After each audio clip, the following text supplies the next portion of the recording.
Hi, I'm Robert Osborne. Thanks so much for being with us for this night of Bob's Picks. When this Bob does the choosing of movies, and I try to pick unusual films that maybe you've heard about but haven't had a chance to see, or something you've seen before and maybe would like to see again, or a movie perhaps that's recently been talked about for one reason or another. Well, our next film is one directed by Frank Capra, released by Columbia Pictures in 1933, which is given a great deal of coverage in a new book about Barbara Stanwyck by Victoria Wilson, called A Life of Barbara Stanwyck, True Steel, 1907 through 1940.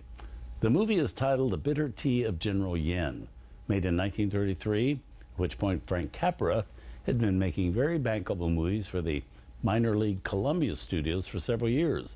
Audiences responding very well to his movies with titles like Flight and Submarine, Dirigible, also Ladies of Leisure and Platinum Blonde. But Capra wanted more. He wanted to be recognized as a great filmmaker, maybe even win an Oscar someday. But Capra's boss at Columbia Pictures, Harry Cohn, told him they only give Oscars for that arty junk. But in order to keep Capra happy, since Capra was the only one at Columbia really who was making profitable movies for the company, and despite the fact this project about General Yen was, by Cohen's definition, more arty junk, Cohen let Capra make it.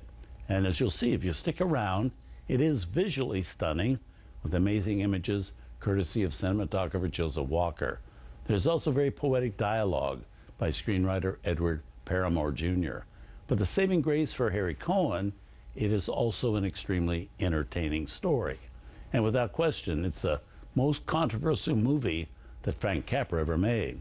A story which tackles interracial romance, which was an extremely taboo movie subject in the 1930s. One thing that was a no-no to discuss on screen was any kind of a mixed race romance, and that's a major plot point in this movie. So right from the beginning, this film raised hackles in Hollywood.